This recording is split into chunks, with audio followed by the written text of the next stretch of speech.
Hello and welcome to another update video about LINK. So with LINK, we have the situation that it also rallied in a possible 5-wave move off those Friday, the 10th of March lows. I'm gonna hide now part of that count because we don't really need it anymore. Also hide these, don't need them. So we've got a possible 5-wave move here to the upside. And I should make that count orange, to be honest, because we've got here two different counts. We've got a bearish count and a bullish one. And the bullish one is actually highlighted in orange. So let me change that to orange. And then we've got the white count that actually sends it further to the downside. So I updated yesterday in the regular member only video with a target for this current correction. And we've arrived already after a day. So I actually have to move the support area already. Here, this one goes to the left-hand side. Have to bring this one in, yeah? Because I defined that only yesterday as a target for this wave 2, and we've actually already reached it. So maybe some people, at least in the membership, took that as a short. Because the idea is you get there eventually, right? You should get there. Now, however, we've reached the next decision point. So basically, anybody who traded this, this was a long entry. We had a long entry here.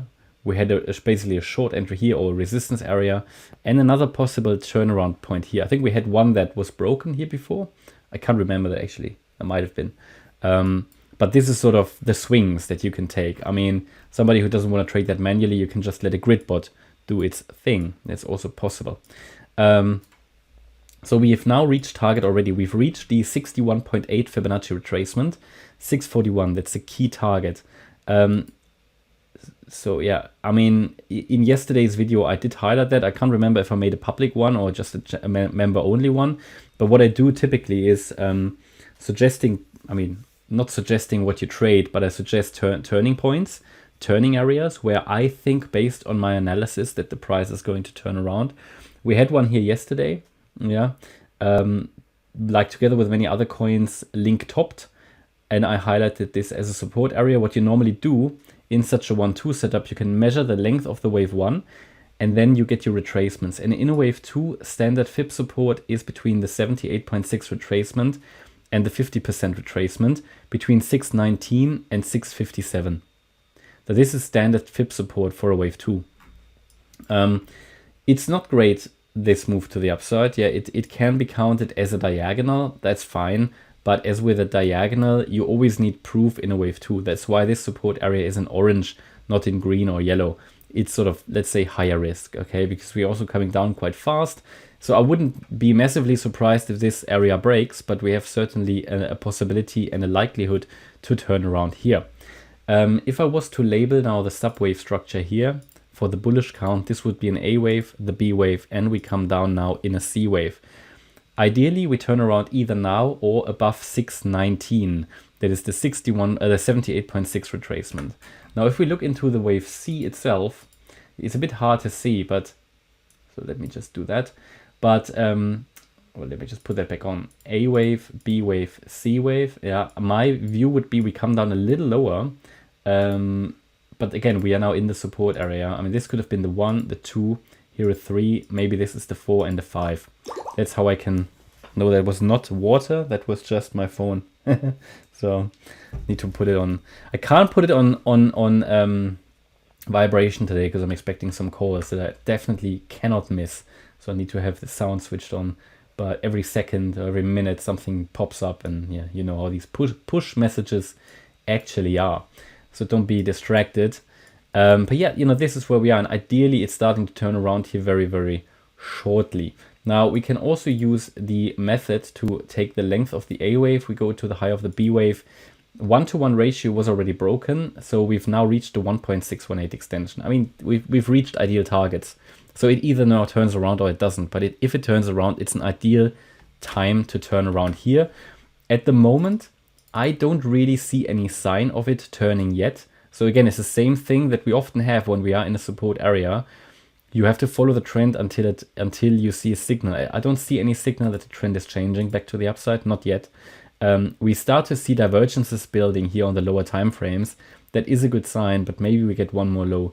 And the condition would be that we hold the 619 level But it's again, we've got two counts here. We've got a bullish and a bearish one. I don't recommend to trade the primary count or any count. I would trade the pivot points. Yeah? So here we had this was a pivot point, this was a pivot point, this was one, and this was one.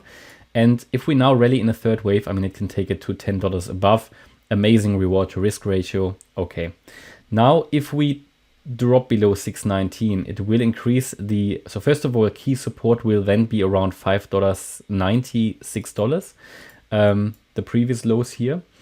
But it would increase the probabilities that the white wave count is actually going to work out. So in the white wave count of those highs on the 19th of February, we came down we came down in a wave 1, basically impulsively, to the low on the 10th of March. We rallied in a wave 2 correction, absolutely possible, because as I said, this wave 1 in the bullish count can also be counted as a diagonal, and if you count it as a diagonal, you can count it as a correction. That's why diagonal patterns are typically less reliable. But it could be a wave 2. I did tell you that out of this yellow area, I do expect a turnaround at anyway in the bullish and the bearish count. This worked out. When you have confluence, it can generate a profitable trade. But here for the white count to work out, the bearish one, the condition was to stay below 787. It did that, and therefore we can also come down in a third wave. And it's an absolutely likely count. I've said many times that I would like to see actually eventually another low for LINK, but it's very stubborn. It has been very stubborn. It has been holding support for a long time. It doesn't really drop below the key support levels, but maybe this time, right? So if it drops below 619, key support around 590, if we lose that level as well, then we have a good confirmation or indication that we are going to follow down into the $3.50 to $4 region. But as long as we're holding above support, I would focus here on this one because it generates a trade on the long side with a favorable reward to risk ratio. Just be aware that it's orange, so it's higher risk because we have a fairly likely bearish count as well. Okay, that's my update about LINK. I hope you liked the update. If you did, please hit the like button, leave a comment and subscribe. And if you really like the content, then please check out the channel membership. Thanks a lot for watching. Bye-bye.